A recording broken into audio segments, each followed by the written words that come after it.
It's late. It is getting late. I think it's after 9.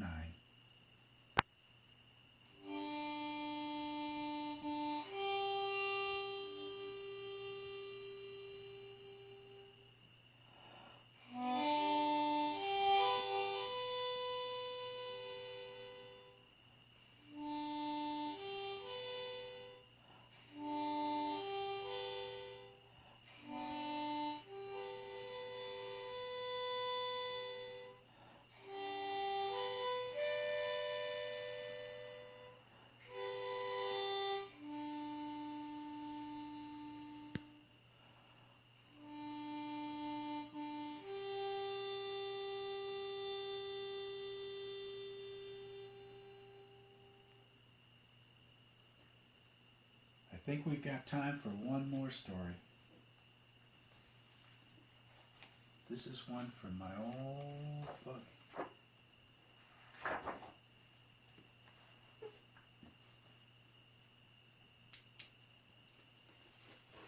This one is called The Candle in the Darkness.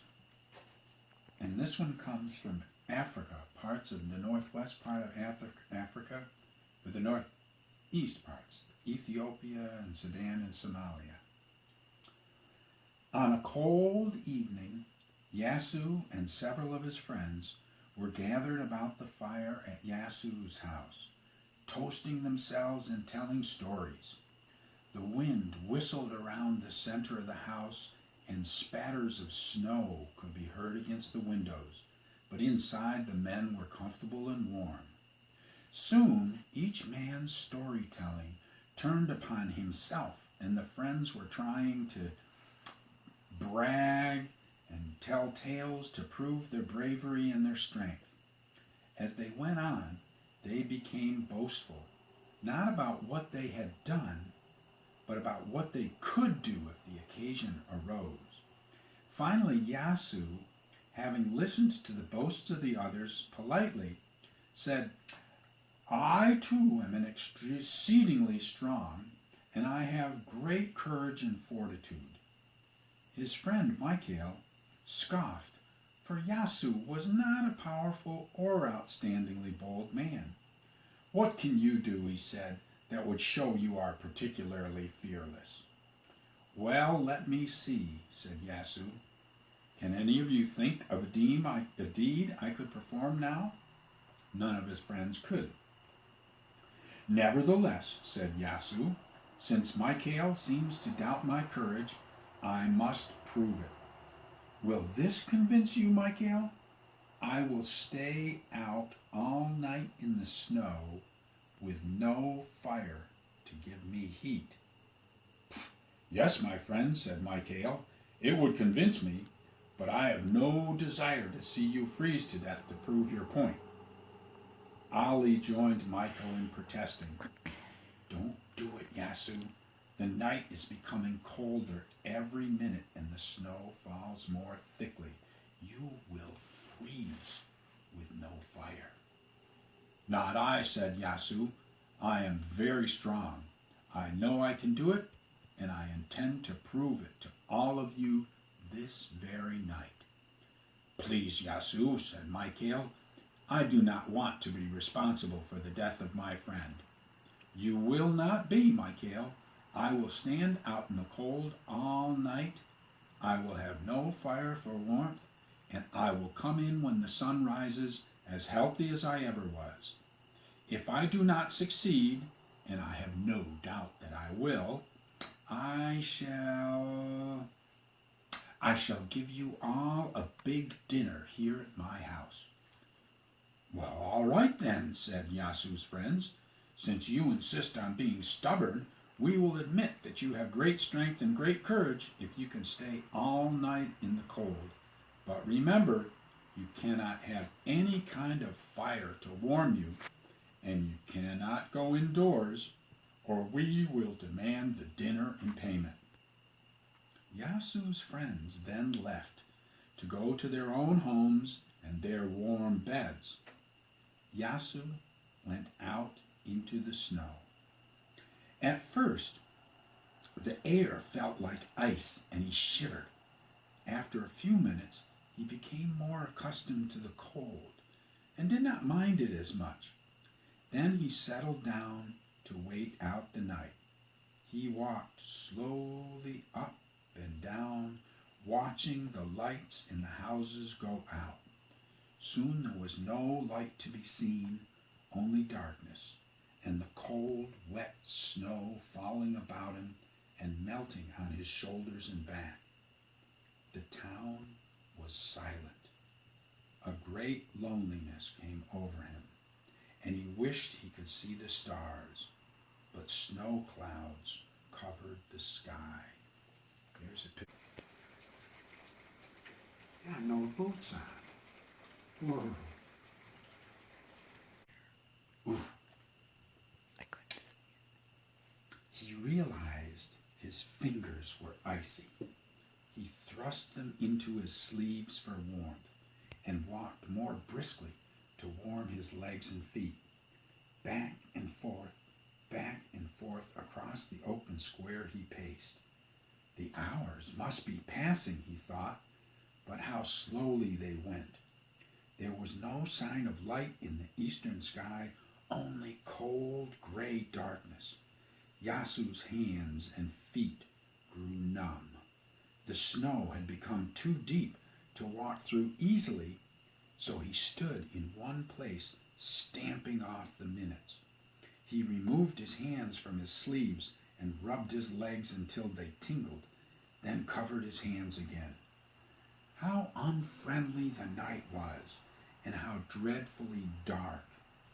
A strange urge came over him to lie down where he was and sleep, but he knew he must keep moving, and he would surely freeze to death if he didn't.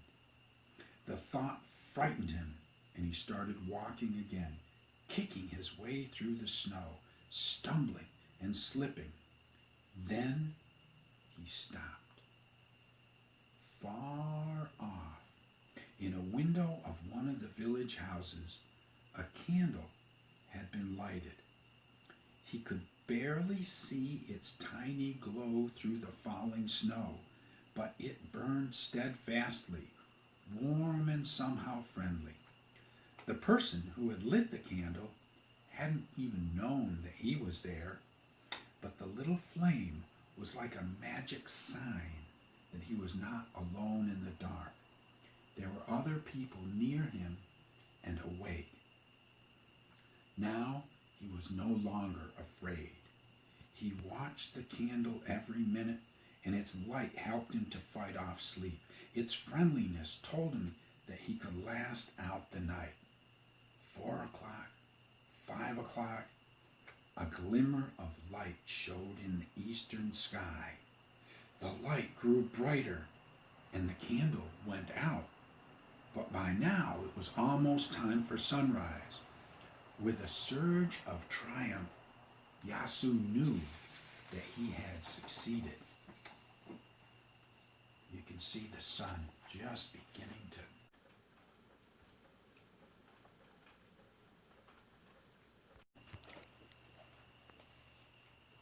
With the first blaze of the sun over the horizon, Yasu turned and plodded back to his house on feet that felt nothing.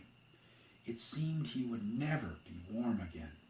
But when he reached his comfortable house and stirred up the embers of his fire, a glow came over him. It was partly the warmth of his hearth, but it was also the knowledge that he had proved his courage and his strength to his doubting friends. At about 10 o'clock, there was a knock on Yasu's door, and his companions of the night before came in.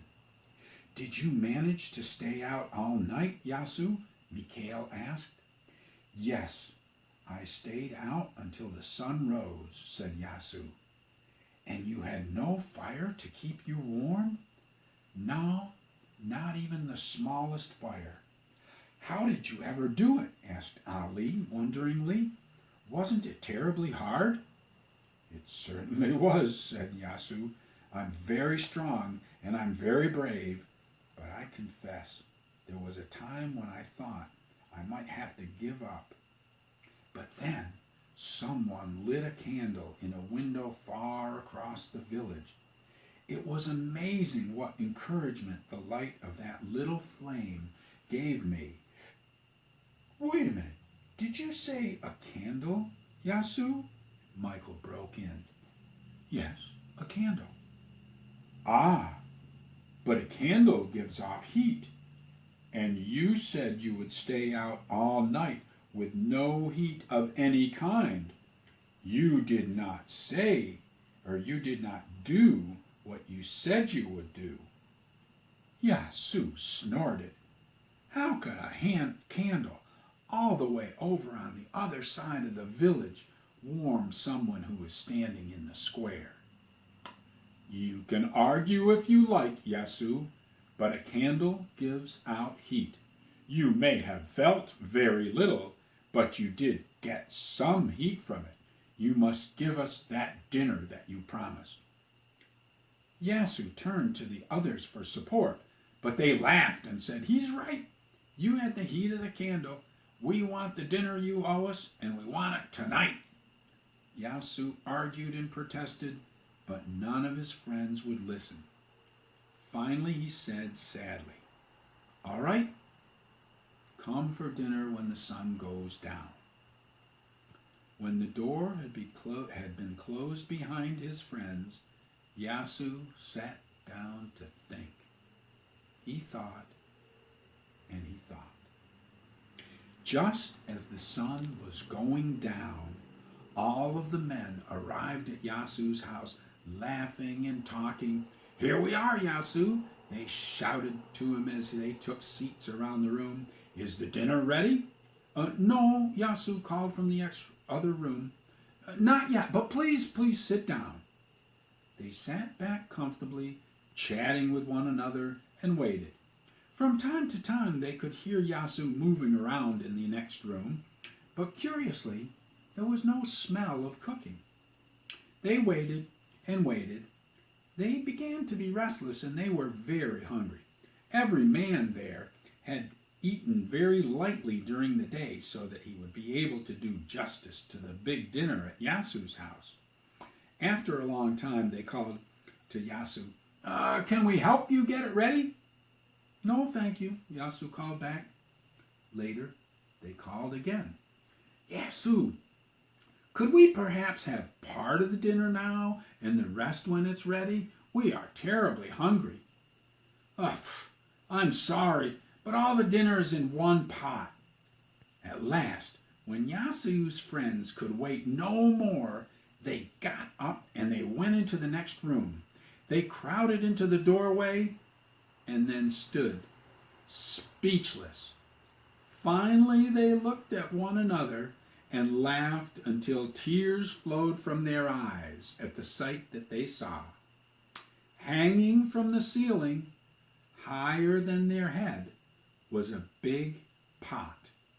Under the pot, on the floor at their feet, was one small lighted candle. Yasu was standing on a stool, craning his neck to see into the pot. He turned to them and said innocently, I'm sorry, my friends, that the food is cooking so slowly, but wait just a little bit more, please. I know that a candle gives off heat. You told me so yourself. That's the end of that one. All right. Okay, that's it for tonight. Good night, folks. Have a good night. We'll see you tomorrow. Bye-bye.